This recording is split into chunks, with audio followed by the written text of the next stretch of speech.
কোরবানি এলেই এক শ্রেণীর নাস্তিকরা গেল গেল রব তোলে এবং তারা কোরবানিকে বর্বরতা বলতে চায়।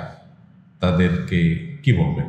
প্রথম কথা হলো, কোরবানি আসলেই এক শ্রেণীর মানুষ অতি মানবিক হয়ে ওঠে, যাদের সকাল দুপুর রাত কোনো বেলায় আসলে গোশত ছাড়া চলে না, যাদের বার্গারে মুরগি বা গরুর গোশত থাকতে হয়, যাদের চিকেন ফ্রাইয়ে মুরগি জবে করতে হয়, যাদের সকালের নাস্তায়ও অনেক সময় গোশত থাকে, সেই মানুষগুলো কোরবানির সময় পশু জবে হলে একটা প্রাণীর প্রাণ চলে যাচ্ছে এটা নিয়ে তাদের মায়া হয়। তাদের বার্গার চাবানোর সময় তাদের সে কথাটা মনে হয় না। এই জিনিসটা একেবারেই অনেক পুরাতন। আমাদের দেশে প্রতি বছর কোরবানি আসলে এই জিনিসটা আমাদের চোখে পড়ে। এই মানুষগুলোর জবাব দেওয়ার তো প্রয়োজন হয় না। কোরবানির সমালোচনাকারীরা যখন বার্গার খায় তখন তার বার্গারই তার জবাব দেয়, তারা যখন বিরিয়ানি খায় তখন তার বিরিয়ানির গোশতের টুকরাই তার জবাব দেয়। এই পৃথিবীতে মানবতার ভেগদারি মানুষগুলো বেশিরভাগ ক্ষেত্রে ভণ্ড এবং মুনাফিক এবং প্রতারক। এটা আপনি চোখ কান খুললে দেখতে পাবেন। আমাদের দেশেও দেখবেন অতি সুশীল, অতি মানবতাবাদী, অতি অধিকার কবচানো মানুষগুলো, তারা দেখবেন সবচেয়ে বেশি অমানুষ এবং সবচেয়ে বেশি অমানবিক কার্যক্রমের সমর্থক।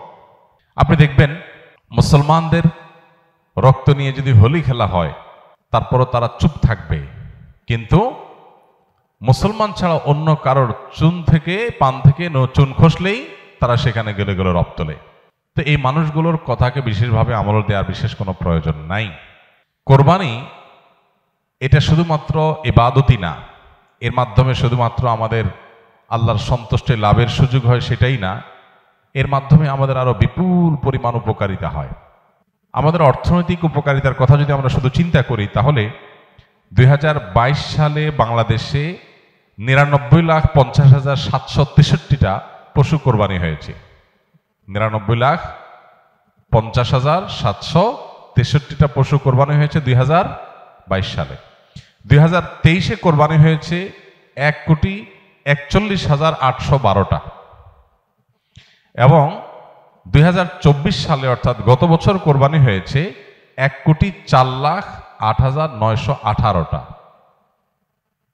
এই যে 1 কোটির অধিক পশু কোরবানির ঈদের দিন জবে হয় সারা দেশে, এই পশুগুলো একসময় আমরা ভারত থেকে অনেকটাই আমদানি করে তারপরে কোরবানি করতে হতো, বা কোরবানিটা অনেকটা ভারতের আমদানির উপর নির্ভর ছিল। কিন্তু আপনারা জানেন গেল কয়েক বছর ধরে, এমনকি এবছরও আমরা ইতিমধ্যে পত্রপত্রিকা দেখেছি যে আমাদের দেশে 1 কোটি পশু কোরবানি করার জন্য 1 কোটি পশু বাংলাদেশে প্রস্তুত আছে, আমদানির উপর নির্ভর করতে হবে না। এই যে পশু উৎপাদন, এই যে কৃষি বিপ্লব, কোরবানি যদি না থাকতো তাহলে দেশে এই প্রতি কোরবানিতে 1 কোটির অধিক পশু কোরবানি করার জন্য এই পশু উৎপাদন করা, এটা আসলে এদেশে হয়ে উঠতো না। অতএব শুধুমাত্র এই একটা কারণে যারা ব্যক্তিগতভাবে হয়তো ইসলামকে দেখতে পারেন না বা নাস্তিক বা অন্য ধর্মের অনুসারী, তারা আমাদের মতো গরিব দেশের অর্থনৈতিক উন্নতির প্রয়োজনে তারা কোরবানিকে সমর্থন না করার কোনো কারণ থাকতে পারে না।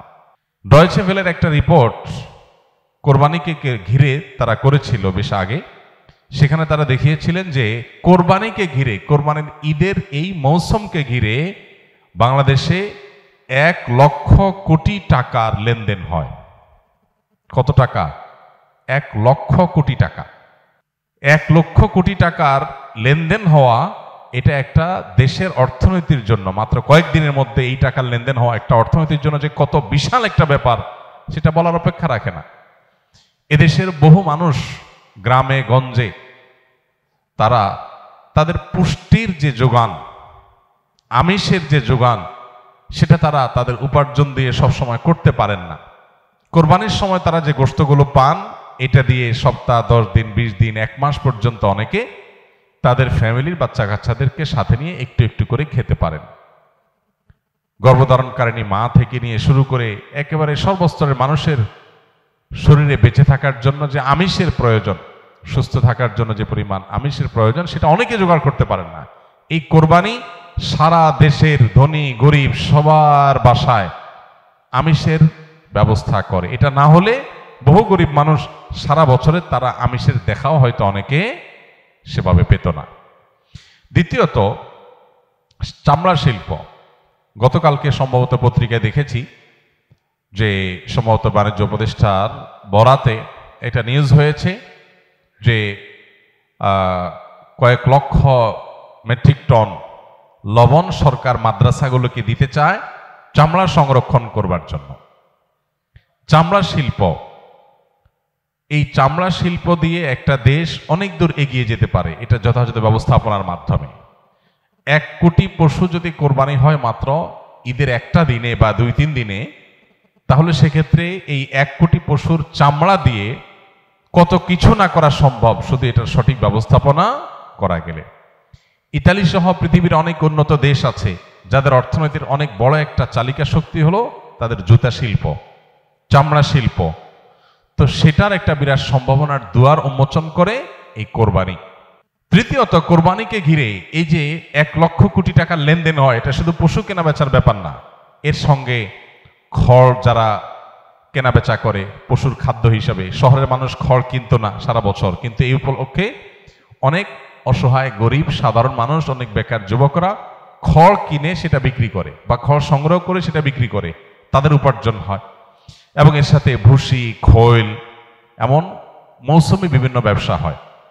প্রত্যেকটা পাড়া মহল্লাতে ছোট ছোট যুবকরা, বিভিন্ন যুবকরা ছোট ছোট উদ্যোগ নিয়ে ছোট ছোট পরিসরে তারা দেখা যায় যে কয়েকটা পশু কিনে তারা একটা কোরবানির ছোট হাট করছে বা সেটা কেনাবেচা করছে এবং এর ফলশ্রুতিতে তাদের একটা উপার্জনের মাধ্যম হয়ে যাচ্ছে।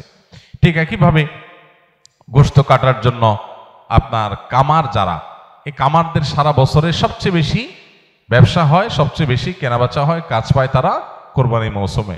কারণ দাও, ছুরি, বটি, ধামা এগুলো সবগুলো ধার দেওয়া, তৈরি করার একটা বিরাট মহড়া পড়ে যায় কোরবানির ঈদকে ঘিরে। তাহলে এর সাথে শত শত হাজার হাজার কামারের পরিবারের অর্থনৈতিক বিষয় জড়িয়ে আছে, উপার্জন এখানে জড়িয়ে আছে। এর পাশাপাশি গোশত কাটার জন্য যে কাঠের গুঁড়ি দরকার হয়, হাজার হাজার লক্ষ লক্ষ টুকরা গুঁড়ি তৈরি হয়, এর সাথে আপনার সমিলের শ্রমিকদের আয় জড়িত আছে, তাদের উপার্জন জড়িত আছে।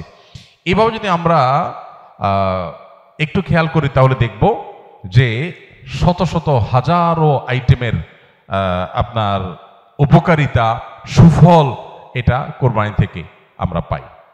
অতএব আমরা যদি একটু খেয়াল করে দেখব এইভাবে বহুবিধ উপকারিতা কোরবানির মাধ্যমে আমরা পেয়ে থাকি। বিধায় কোরবানির এই ইবাদতটিকে মুসলমান হিসাবে আমরা এটাকে ইবাদত হিসাবেই দেখব।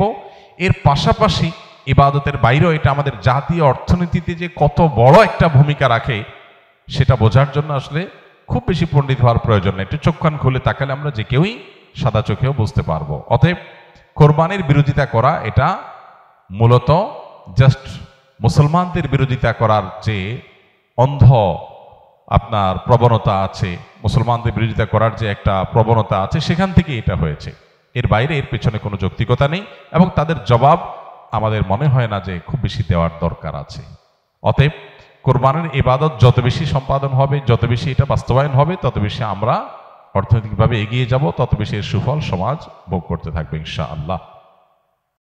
আস সুন্নাহ ফাউন্ডেশন, উম্মার স্বার্থে সুন্নাহর সাথে।